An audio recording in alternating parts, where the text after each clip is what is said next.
everybody was blessed in our everyday. Last Sunday, hanggang ngayon, we are so blessed. Nakikita naman sa ating mga pamumuhay. Amen? So yes, the exhortation, yung testimony na shinare ni Sister Ruth, talagang it shows na prayer and with the intimate relationship with the Lord will result into a big transformation. Amen? Amen. So yan, nasubukan nating lahat yan. We have tried, everyone have experienced in our lives yung pagbabago sa ating buhay through the work of our Almighty God. Amen. So ngayon, ang pag-aaralan natin is a very important. Amen. Hallelujah. Okay, so our topic for today is the importance of prayer in evangelism. Okay, so let us pray. Hallelujah, Father God, we thank you so much, O Lord, for this day. We thank you so much, O Lord, for all your blessings, O Lord God. We thank you for your presence, Father God. As we go on with our fellowship, O Lord, be with me, Father God. Let the Holy Spirit work with me, Lord, as I speak your words. Let these words, O Lord, enter into our hearts, Father God, and may it be spiritual food for our daily lives. Yes, Father God, we thank you so much, O Lord. We ask this in the name of Jesus, our Lord and Savior. Amen. Okay. Okay. Sino bang hindi nagpe-pray dito?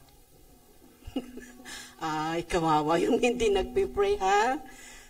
Okay. So, itong prayer is our basic and essential needs in our daily lives. Amen? Sabi nga natin, upon waking up, let's give thanks and praise to the Lord. Amen? Lahat-lahat, bago ang lahat, is the Lord muna. Amen? As in, yung Mark 3 ba yun? 33, seek ye first the kingdom of God. Amen? So, ayan. Sa ating, in our ministries, so, like every one of us is in a ministry. Amen? So, lahat tayo, di ba? We have our own ministry. We have our own task. We have our own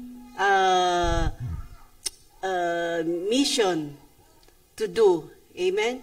So, tayo, before doing this one, before acting on it, what are we going to do? Yes, di ba? Prayer. We humble ourselves to God. We devote unto Him. Amen? And yung presence talaga niya ang kailangan natin. And through our communication unto Him, yun ang mauuna nating gawin. Amen? So prayer, lagi nating sinasabi yan, prayer is the backbone of our church. So prayer is talking to God. Amen? This is a private and sincere communication with God. So where we express our needs, our concerns, and our requests, our praises and thanksgiving to the Lord. Amen? So itong prayer talaga is our connection unto Him. Kasi kung wala tayo sa Kanya, if we don't connect to the Lord through our prayers, mawawala tayo. Amen? Mapipilay tayo, madadry tayo, or mawawala tayo ng landas. Hindi tuwid yung daanan natin. Mahihila tayo sa world of darkness. Amen? So prayer is really important in our lives. Prayer, hindi yan mahirap gawin. It's not that hard for a prayer. It's all the time, everywhere. Prayer we need in our lives. Amen? So, pag hindi pa natin sanay, or if it's not our hobby or it's not our habitual doings, try to do it. Amen? Before upon waking up and before bedtime, we need to pray. Give thanks to the Lord. Amen. So ito ang ating ito ang ating laging gagamitin. Amen. Huwag nating pababayaan yan. Laging bit-bit natin itong prayer na ito. It's all the time and everywhere we have this one in our lives. So in evangelism is the sharing of good news or the gospel of Jesus Christ with the intention of leading others to faith and salvation. Amen? Diba? That is our purpose in evangelizing, to bring those souls into the kingdom of God. Amen? Kaya, itong ministry na ito it's not only for selected, it's not only for few people, but it is for everyone. Amen? Because this one, evangelism is connected in the Great Commission. Remember in Matthew 28 verse 19 that we are going to go, sabi ni Lord. Go and go and make disciples of all nations, baptizing them in the name of the Father and of the Son and of the Holy Spirit. So that means we go and share the word of God sa lahat-lahat ng nasyon, sa lahat-lahat ng solo, sa lahat-lahat ng tao na nangangailangan. Amen. So it is our job, our task, na mag-obey sa command ni Lord na ito. Amen? Because God wants us, the reason why God, yung nagkasala tayo and still, God sent His Son, John 3:16, because He loves us so much that He wants us to go back to His kingdom. Amen. Kaya ganun, yung mga hindi pa nakakakilala kay Lord, wala pa si Lord sa kanilang buhay, yun ang i-reach out natin. That's why we have prayer meetings, we have prayer and fasting, mga ganyan. We have our personal devotions, ganyan, because we offer and we lift those prayers into God. Amen. So, gaya din sa ating worldly life here on earth, di ba? Before na tayo before commencing in our jobs, we have that orientation, we have the briefing, we have the trainings. Ang dami pa natin gagawin, di ba? Before we start our job. So, ayan, mag-prepare ka na. We have also our, what do we call that one? The induction. Oh my God, that induction takes too much time doing it. So, ganyan yon. So, we have to prepare. We have to prepare ourselves physically, mentally, all aspects of our life in our ministry, in evangelizing. Amen? Every time I read this one, talagang umiyak ako sa Panginoon. Because, kasi ito yung pangalan ko kasi, I really cry for my name. Because I remember on my first week sa work ko, meron yung Nigerian na supervisor. Siya ang nag-interview sa akin noon, maganda. Tapos every time napapasok ako, good morning, sabi kong gano'n, sabi niya, oh, you are here, the evangelist, sabi niya gano'n. Kaya doon ako naaano talaga, sabi ko, Lord, sabi ko, tinatawag ako na ganyan, Lord, help me. Sabi ko, tapos yung pangalan ko kasi gano'n, kaya sabi ko, maybe there's a purpose, bakit ganito ang pangalan ko. Yan pa rin ang that this is really my battle in life. Yes. So, ayan, we are commanded to spread the gospel. Amen? So, ayan. So, with all these preparations, kung nakahanda na tayo, nagawa na natin mga ito, ang resulta niyan is a success, di ba? It will be a victory. Amen. Tingnan nyo yung pag-aano dito. This is a victory talaga. Itong pag-rise up ng church na ito, it is a big victory I have seen. Amen? Hindi kayo yung una kong nakita. Wala sa inyo yung una kong nakita when I entered this church. Amen?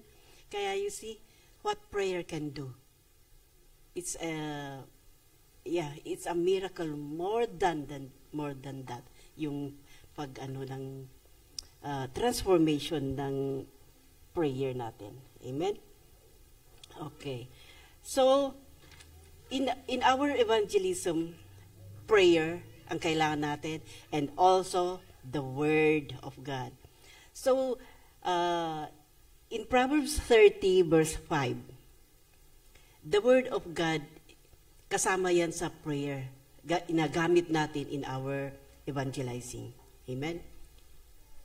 Sabi dito, every word of God is flawless. He is a shield to those who take refuge in Him. Ayan. So we take refuge in Him. Amen?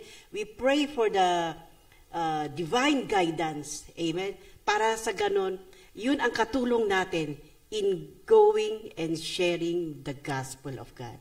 Amen? So ayan, it goes together, yung pagpipray natin and the word of God that we have. Kaya, see, it is a shield, sabi niya. He is a shield to those who take refuge in Him. Amen. Talagang, we stay in the Lord, be with the Lord as we go on with our ministries. Amen. So, napaka-importante talaga ng prayer. The prayer is so important in our ministry, in evangelism. Amen. Number one is, prayer is a powerful weapon. Yan. Weapon yan natin. Yan ang gagamitin natin para sa ating ministry. Amen. In a spiritual battle. Amen. So, prayer is crucial in evangelism. Amen. Kasi yan ang spiritual battle yan. Kaya we need a prayer. Hindi lang basta-basta prayer, but yung talagang deep, fervent prayer. Amen. We have example in that in Kwan. Tignan nga natin sa Mark 9. Umpisa natin sa Mark 9 verse 14.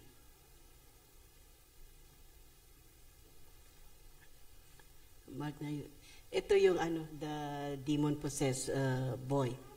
So ito yung mga disciples. When they came to the other disciples, they saw a large crowd around them and the teachers of the law arguing with them. Nag-argue yung mga disciples at teachers. 15. As soon as all the people saw Jesus, they were overwhelmed with wonder and ran to greet Him.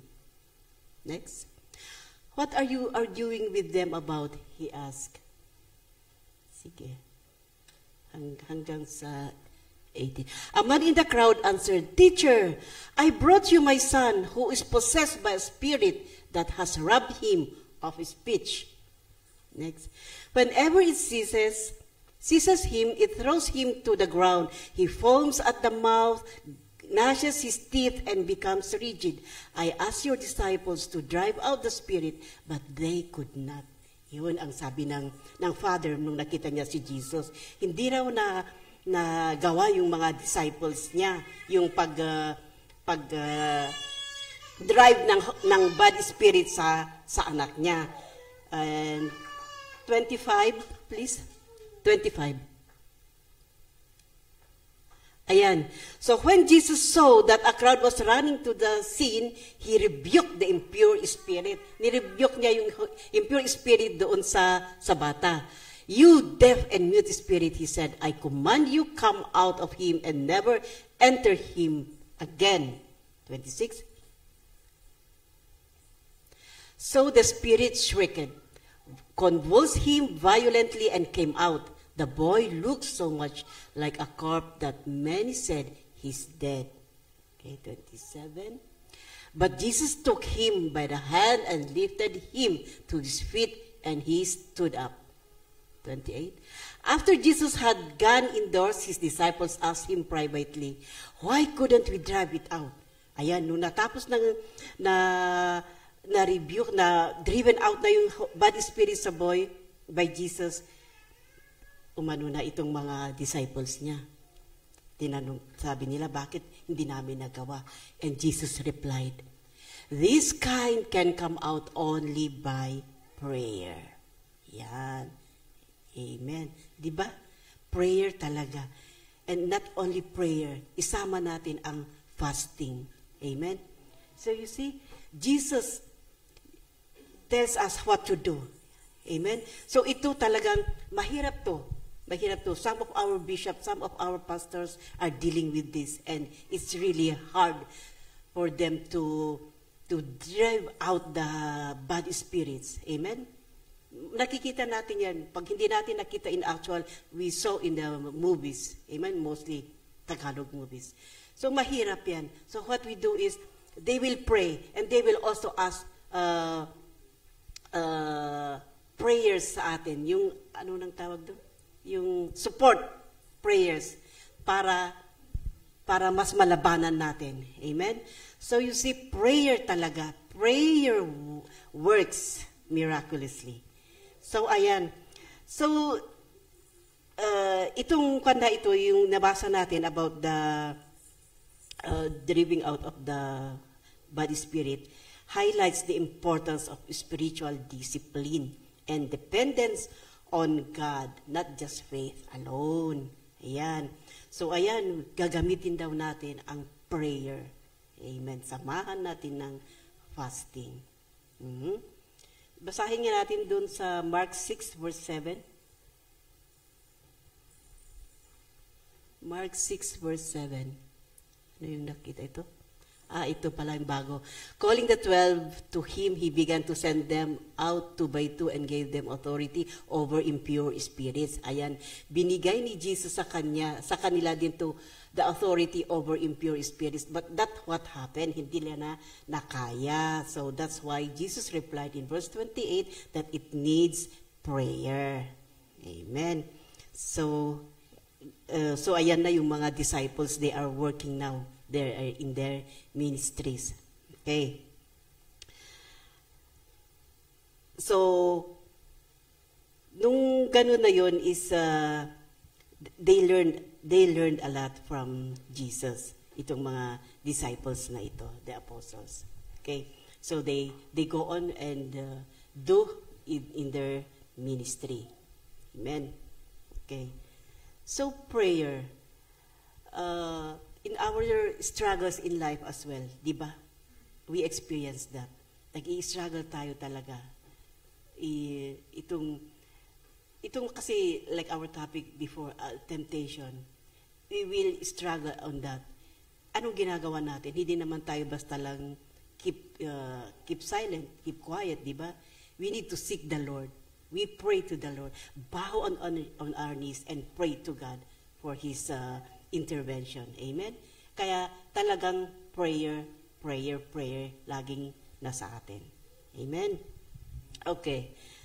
Number 2 is prayer is a way to plead with God.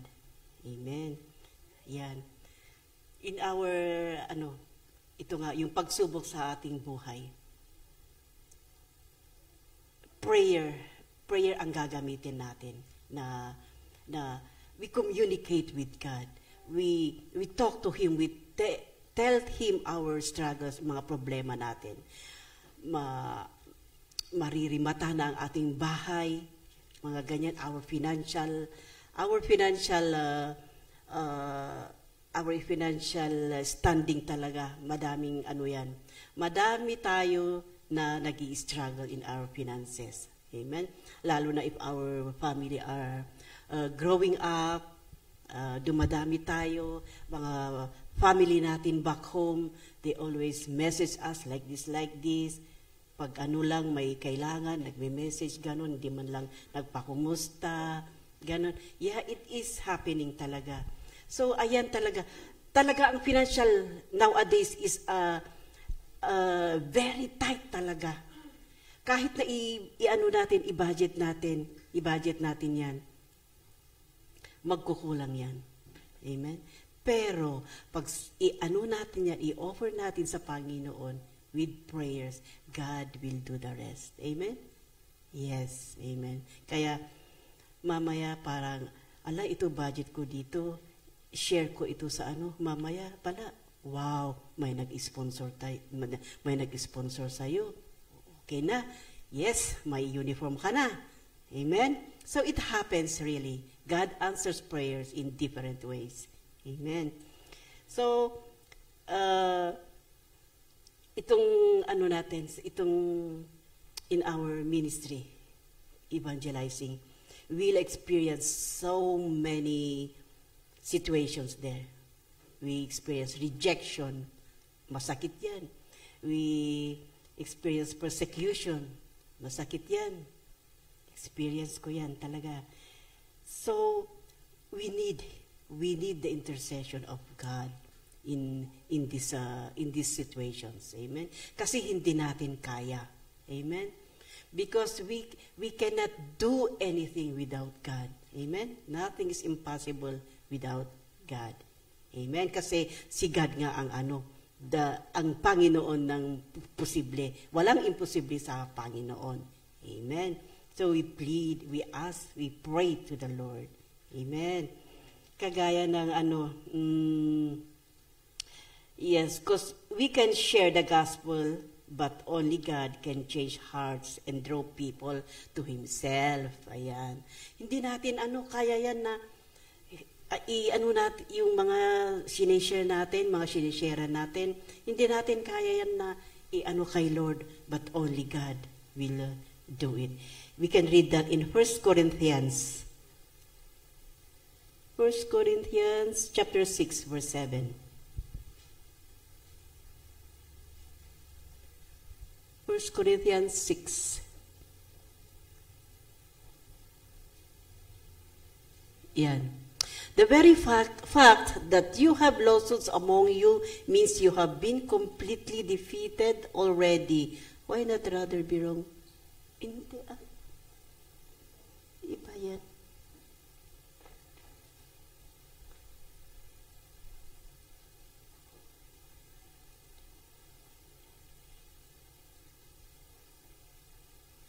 Ay, nawala ako sa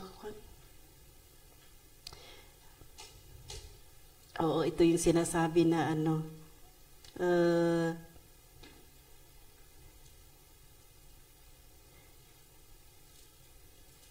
yeah, God will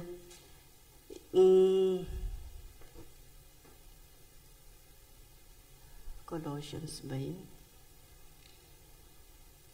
Hang on. Okay, let's go back. Mamaya yan. So, yeah. So, we can share the gospel, but only God can change the hearts and draw people to Himself. Kaya, yung mga dinidisciple natin, na hindi natin sila agad-agad, di ba? But God will work because God is our way maker. Siya ang bahala sa kanya na magdodraw yung lalapit sa Panginoon. So, nagawa na natin yung pag-share sa kanila, bibigay itong pag-share about God, how God loves them, and si God na ang sa kanila, bahala na sa kanila. God will make a way for them. Amen. To seek God. Amen. Hallelujah.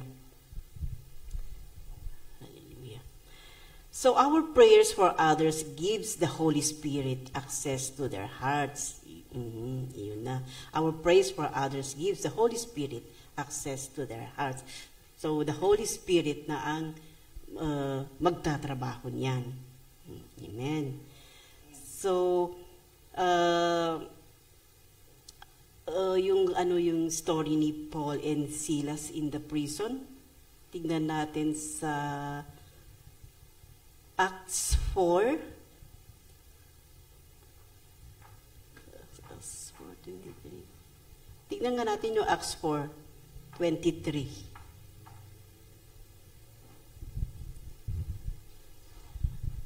Ay, si Peter and John pala ito, hindi si Paul and Silas. Okay, so let's, yung 23, 24. Okay, so ito naman si Peter and John. remember, they were, inano ni Jesus sila na intus. So si Peter andyan ang magkasama dito. So when they went back to their own people and reported all that the chief priests and the elders had said to them, 24, when they heard this, they raised their voices together in prayer to God. Sovereign Lord, they said, you made the heavens and the earth and the sea and everything in them. Yan, tingnan nyo. Nagpasalamat sila sa Panginoon. Amen? In 28.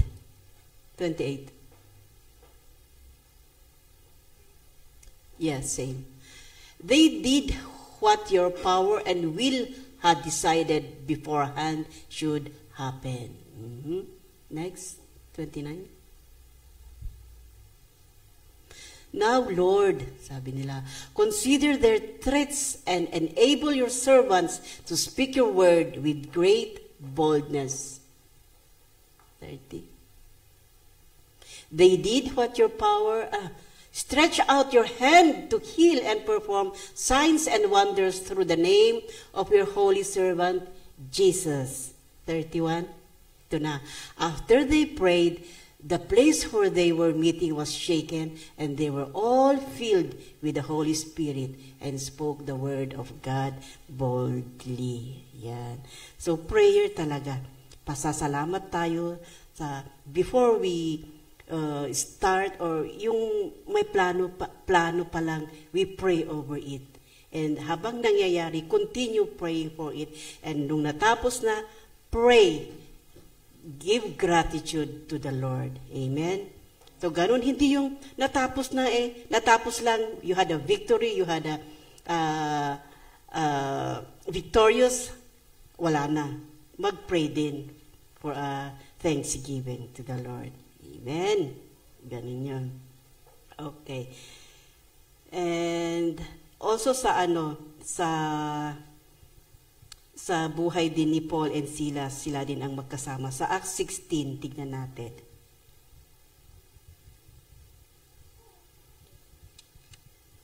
Grabe din ang nagawa dito sa dalawang ito, no? Acts 16, 25.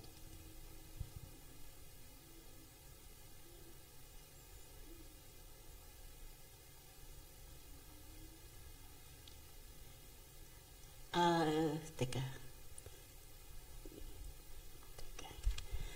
Ito kasi, inano sila, yung may babae na nagsabi sa kanila na they are, yung about Jesus, ang pinipreach nila doon.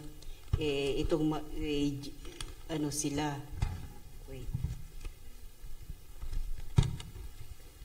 Mag-move back tayo. That is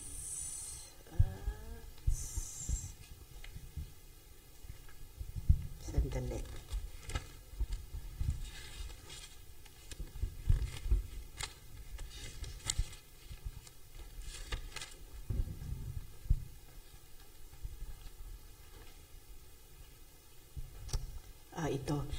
Ito si Paul and Silas. Bago sila na i-prison kasi, once, when we were going to the place of prayer, we were met by a slave girl who had a spirit by which she predicted the future. 16 pala yung umpisa, no? Okay. So, basahin lang natin. So, this girl followed Paul and the rest of us, shouting, "These men are servants of the Most High God who are telling you the way to be saved." She kept this up for many days. Tapos, finally, Paul became troubled that he turned around and said to the spirit, "In the name of Jesus Christ, I command you to come out of her." At that moment, the spirit left her. Pero, sa 19, when the owners of the slave girl realized that their hope of making money was gone, they seized Paul and Silas. Ay, yun yung dahilan. Kaya, na-prison itong dalawa. So, the crowd then joined in the attack against Paul and Silas. The magistrates ordered them to be stripped and beaten. Ayan, so napunta na sila sa prison. And ito nga sa 25, about midnight, Paul and Silas were praying and singing hymns to God, and the other prisoners were listening to them. Ayan. So itong nangyari na ito, hindi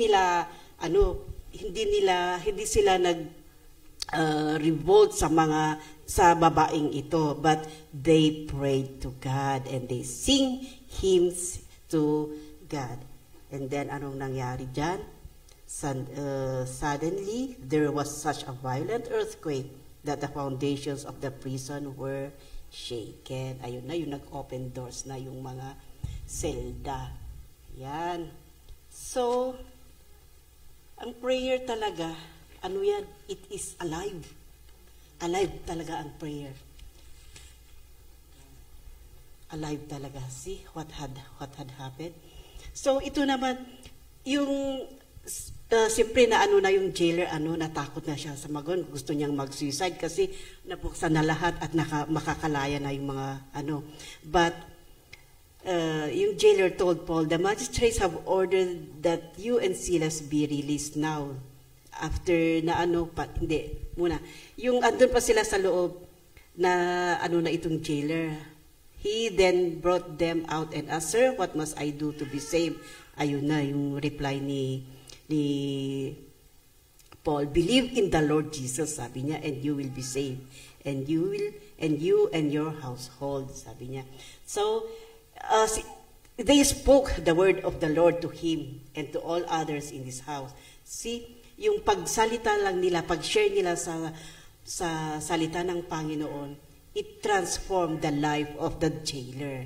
Amen. So what did the jailer do? He immediately and all his family were baptized. Amen. So, ganun. So, hindi natin alam kung ano ang mga mangyayari, ano ang susunod na mangyayari sa mga share natin ng salita ng Panginoon. Amen? Kasi, hindi natin alam, maybe, itong guy na ito, he is really waiting for someone to share the gospel to him. And, nagkataon naman na ikaw ang napunta sa kanya. So, ikaw pala yung hinihintay niya. Amen? So, ayun. Magkakaroon ng transformation. Amen?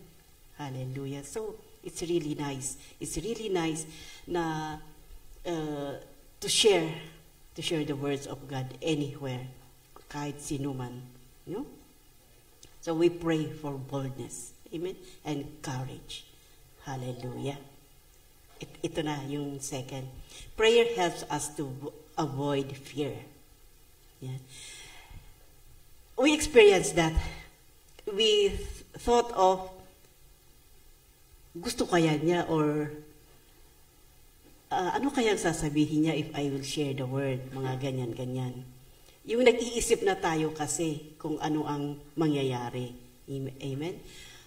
But to overcome this is trusting God's power. Amen? Yeah, we trust in the power of God. So we allow the prayer, we allow prayer allows us to connect with God and receive the strength and wisdom needed. Ayan. So ipag-pray natin, we pray for wisdom, we pray for anointing, we pray for strength, we pray for boldness, yung kaya natin ma-receive yung mga, lalo na yung mga mag-question, di ba? Kaya yun ang isang fear din. Paano kung mag-question ito, hindi natin alam sasagot natin. Ganon. Amen? Kaya we pray for that, we pray.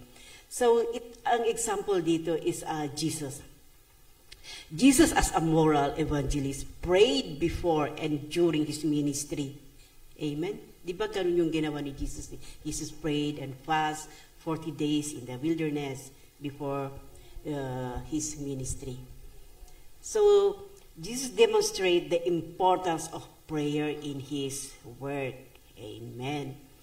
Kaya nag-pray talaga siya sa Panginoon. Even he is the Son of God. He prayed to God. He prayed for the yung tulong and guidance of his Father. Amen. So Jesus' ministry was preceded by a period of prayer and fasting in the wilderness, preparing for his public ministry and the temptations he would face. Ayan. So anong ginawa? Prayer talaga. Hallelujah. So, hallelujah. Prayer talaga. Amen? Lahat ng bagay. Lahat ng bagay, paggising mo lang, ipipray mo na ang family mo. Amen? Ipipray mo ang Sunday service. So, Lord, we pray na itong Sunday na ito is for it is your day. We pray for the desire of each one, Father God, na mag-fellowship sa'yo ngayon. Ganun ang prayer natin. Amen? Ganun ang prayer natin in every Sunday. Hallelujah.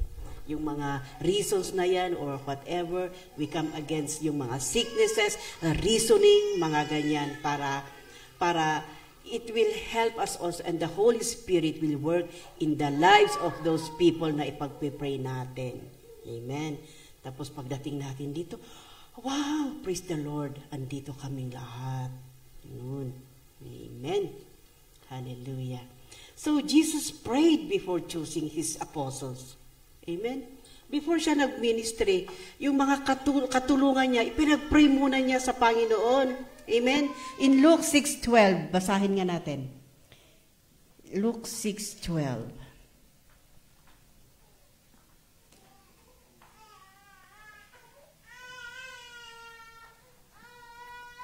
Okay, Luke 6:12. One of those days, Jesus went out to a mountainside to pray and spent the night praying to God. Ito yung ginawa niya before siya mag-choose ng kanyang mga apostles. Amen? At nung na-choose na niya yung mga 12 apostles, sa last naman, after betrayal ni Judas, what did the apostles do? Kasi nga binitray ni Judas si Jesus and wala na, nabawasan na sila, di ba? Naging 11 na sila. What did the apostles do? Tignan natin sa Acts 1. Acts 1 verse 14. So ito yung ginawa ni Jesus before choosing the apostles. Ito naman yung ginawa ng mga apostles when yung mamimili sila ng replacement ni Judas. So the apostles all joined together constantly in prayer along with the women and Mary, the mother of Jesus, and with his brothers. Nag-pray sila. Okay, let's continue in 12. Ay, 14 na nga yan eh. Sige, we go on. In those days, Peter stood up among the believers, a group number, 16. Brothers and sisters, the scripture hand may be open in which the Holy Spirit spoke. Acts 1, verse 14. Acts 1, 26. Tingnan natin sa 26. Ito na, yung ginawa ng mga apostles. They cast lots, and the lot fell to Matthias, so he was added to the 11 apostles. Before nga that, tignan natin sa 25. 24. Yan. They prayed, Lord, you know everyone's heart. Show us which of these two you have chosen. Pinipili nila si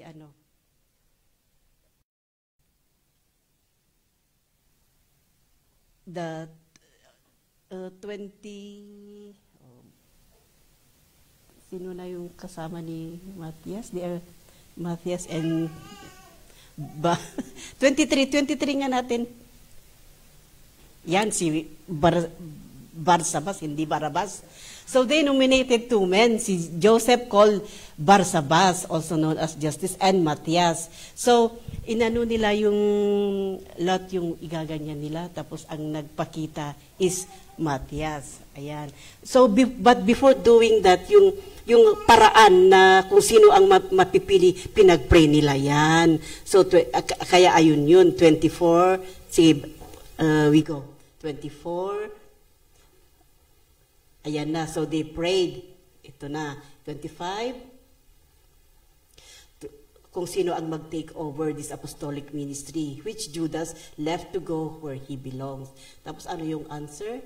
They cast lots, and the lot fell to Matthias. So, he was added to the 11 apostles. So, yung kapalit ni Judas is Matthias. Amen. So, ganun ang ginawa ng mga apostles. They prayed. Hindi lang sila basta-basta nag-Diyos na, sige, ikaw na lang. Sige, ikaw. No. They asked for the Lord. Amen. So, that is how their prayer worked as well. Amen. Also, Jesus also prayed before performing miracles. Same book, Luke 5. Luke 5 verse 16. Always, Jesus is always praying and praying. Kaya ito ang tinuro ng ating Panginoon. But Jesus often withdrew to lonely places and prayed. Yung hinahanap niya is yung mag-iisa siya, yung walang mag-iisturbo. Yun ang ano ni Jesus. Kaya it is also important din sa atin yan. Yung nadidisturb tayo, we want also to have to do it alone. Ganun. Kaya kung nag-iisa ka sa bahay nyo, yeah, that's the time for you to pray to God, to commune with God. Sabihin mo lahat sa Kanya. Amen. So, ito nga pala, it happened to me nung Friday. Kaya mag-isa ko na nung Friday. So, they all go to work, and Mark went for a lead test, kaya mag-isa na ako doon. Ewan ko, basta lang, iniwan ko lang yung mga ginagawa ko sa gulay. Because I'm preparing for the dinner. Basta na lang iniwan ko. And then pumunta ako sa sala. Umupo ako, di ba yung armor doon na the armor of God. I just knelt there. Hindi ko na alam. Nagpe-pray na ako, nag-iiyak na ako with all yung prayers natin, with all yung hinihingi natin sa Panginoon. You know, if the Holy Spirit will, hindi mo alam talaga. Sunod-sunod na yan yung sinasabi mo na ganyan. So, Lord, I pray talaga. Sabi ko, Lord, alam mo yung mga pinagpipray namin, O Lord, yung mga itong need namin sa church, yung need namin sa aming mga personal families. Lord, alam mo po yan. Mga ganyan. And then, ayun talaga. Yung maano mo na may parang sa'yo, makikita mo, mararamdaman mo na something different. And, ayan. Nakakaano talaga yung mag-pray sa Panginoon. Amen? So, kung may time kayo na ganun din. And also the early morning prayer. Try also. Amen? But, hindi ko naman nagagawa yun lagi. But, yun nga. There are times na parang may gigising.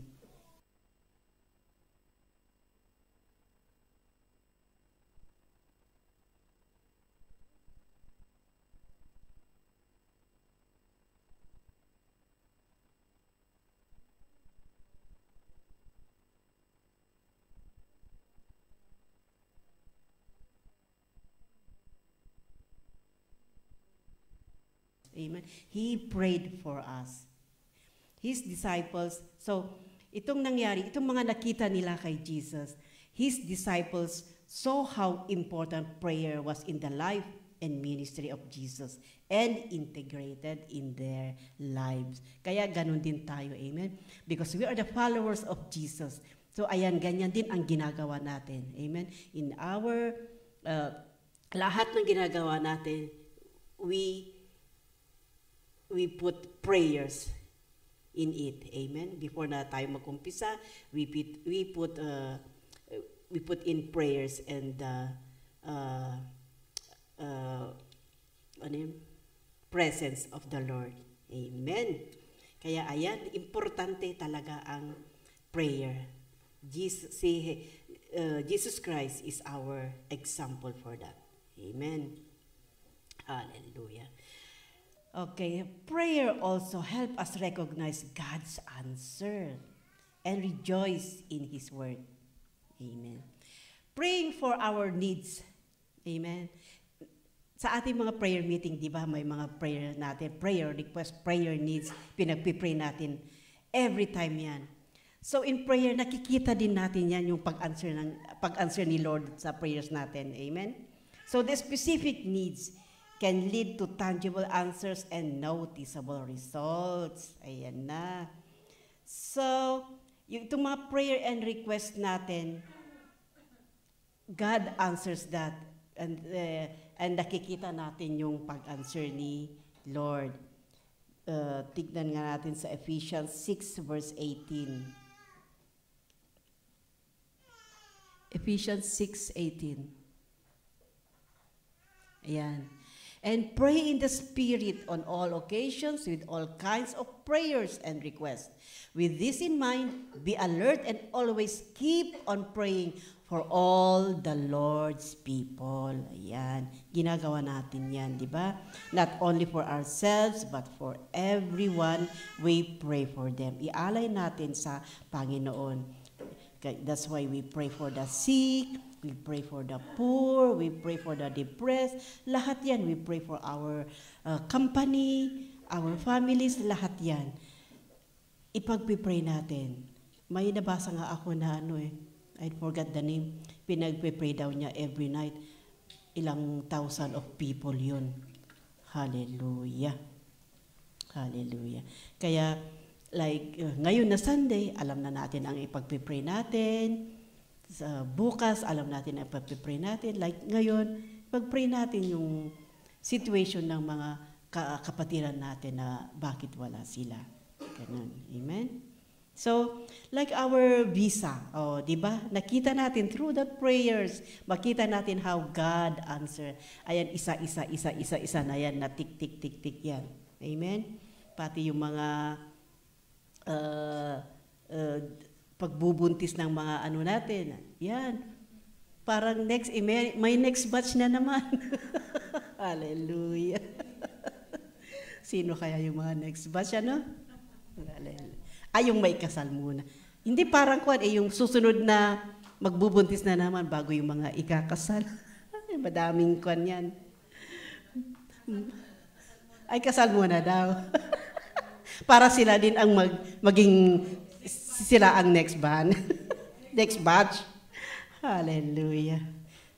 Ayan. So mga prayer request natin, yung paghahanap ng bahay, mga ganun, yung opening of doors. You see, Nordam was opened. Hallelujah. May prayer meeting na sila and the Bible study and soon the Sunday service. Hallelujah. See, all this comes from prayer. It started from prayers. Amen. Hallelujah. Tapos, ito rin. Okay, so this is the last one. Number 5. Prayer ensures that the work of evangelism is rooted in God's power and lead to transformation. Ayan. So this is the root. Evangelism is rooted in God's power and lead to transformation.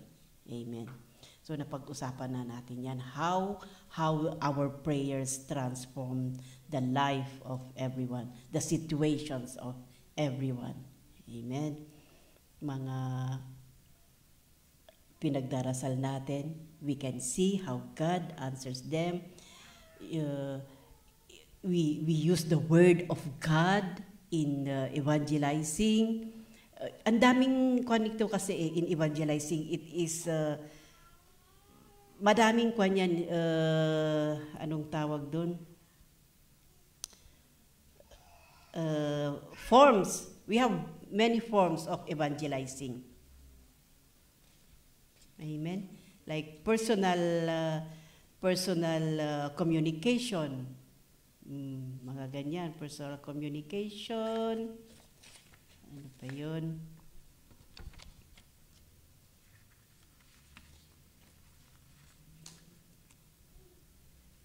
through yung mga Bible studies, nagaganyan.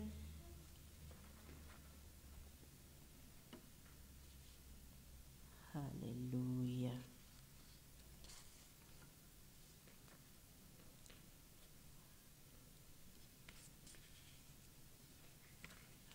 Hallelujah. Yes, so ayan nga, madaming paraan kung paano tayo mag-evangelize. Bible study, prayer meetings, ayan, personal communication, yung attending seminars, yung mga ganyan. Hallelujah. Madami tayong paraan. Pati nga sa mga transportation, pwede rin yan. You start a conversation, mga ganyan-ganyan, it will lead. Hallelujah. So, So in evangelism, the need is even more acute. The need of prayer is more acute. Evangelism kasi is snatching souls from the grips of Satan and bringing them into God's kingdom. Amen. And ito ang ating isa-isip. This means conflict between the kingdom of darkness and the kingdom of light. Yan, conflict yan. Kaya with our deep, fervent, and intense prayer, the results of our efforts will be meager and beggarly. Amen? Kaya intense prayer daw, deep and fervent, intense prayer ang gagamitin natin para ang resulta is victory. Amen? Hindi yung poor ang result or broke, beggarly, sabi niya. Amen? And ang dito is in our ministry, in this evangelizing, we put God in our sa ating pagtrabaho. Amen? Lahat ng natin is we center our ministry in God. Hallelujah. Kasi God is in control of everything. Amen? And our God is the God of possible. Hallelujah.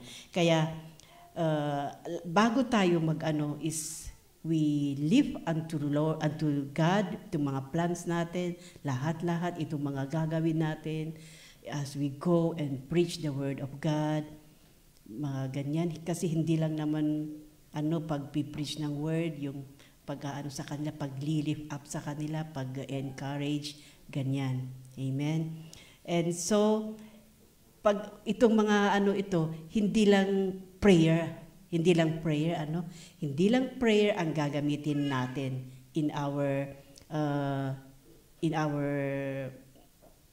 itong step natin, itong gagawin natin. We add fasting.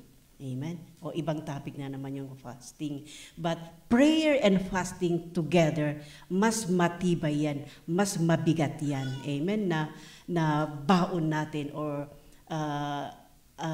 anong tawag doon? Weapon natin, gamit natin. Amen? So keep on praying, fasting. Alam natin yung mga different kinds of fasting. As we, in our nearly anniversary, we will be having our prayer and fasting again. Hallelujah. Kahit hindi natin sinasabi or hindi natin we have like this, you can have also your prayer and fasting in your own ways, in your own days. Amen? Yung yung pagpe-pray natin sa ating family, you can fast also with that. Hindi lang yung sinasabi natin, we will fast this one, we will have fast in this, You can have your prayer and fasting. Amen? Prayer and fasting also, itatouch din niya yung discipline doon. So we can fast, we have also need to be disciplined. Amen? So ito ang topic natin ngayon. So in everything, lahat ng before we start, before we have plan, we pray and we ask for the guidance of our Almighty God. Amen? Kasi siya lang talaga ang magtuturo sa atin because He is the way maker, the promise keeper. Amen? Siya ang magtutulong sa atin, sa ating buhay. Amen? At hindi tayo pababayaan ng Diyos because He had promised us not to forsake us nor leave us. He will prosper us and give us a future. Amen? Kaya, napakadakila ng Panginoon. Amen? Because He loves us so much. Kahit na gumawa tayo ng kasalanan, He make a way for us na to repent, to yung magbabago. Amen? Hindi niya tayo pinapabayaan. Ganyan kamahal tayo ng Panginoon. Dakila ang ating Panginoon at yung nararapat din na purihin natin siya. Amen? Amen. So yan po ang mensahe ngayon. Let us pray. Hallelujah. Father God, napakadakila mo, O Panginoon. Lord, in our daily lives, Father God, we are nothing, O Lord. We don't feel good, we don't feel refreshed, Father God, without your words and without our communion with you, Father God. So, Lord, help us, Lord, to have prayer, Father God, as our habit in our lives, O Lord God. Ito po, Lord, we pray na lagi po kaming connected sa iyo, Father God, that we keep on praying and we keep, O Lord, we live in your presence, Father God.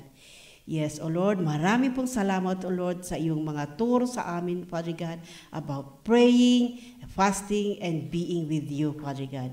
We know, O Lord, that you love us so much, and help us, Lord, to cling on you all the time in our lives. We glorify you, Father God. We give you all the praises and worship. In Jesus' name we pray. Amen.